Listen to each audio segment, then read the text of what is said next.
എടവണ്ണപ്പാറയിലെ street light കത്തിക്കൽ തീരുമാനമാകാതെ നീളുന്നു. Mini mast ലൈറ്റുകൾ ഗ്രാമപഞ്ചായത്തിന് കൈമാറിയ രേഖ കാണാനില്ല. ഗുരുതര അനാസ്ഥയെന്ന് നാട്ടുകാർ. വാഴക്കാട് ഗ്രാമപഞ്ചായത്തിന്റെ വാണിജ്യ തലസ്ഥാനമായ എടവണ്ണപ്പാറ മാസങ്ങളായി ഇരുട്ടിലാണെന്ന് ന്യൂസ് ചാനൽ വാർത്ത നൽകിയിരുന്നു. ഇതോടെ സോഷ്യൽ മീഡിയകളിൽ വാഴക്കാട് ഗ്രാമപഞ്ചായത്തിനെതിരെ വ്യാപക വിമർശനമാണ് ഉയർന്നു വന്നത്.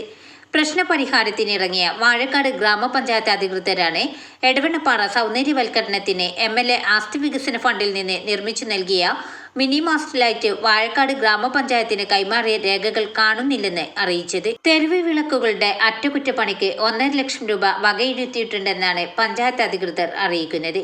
എന്നാൽ ഫണ്ട് ലാപ്സായി പോകുന്ന അവസ്ഥയാണ് ഇപ്പോഴുള്ളത്.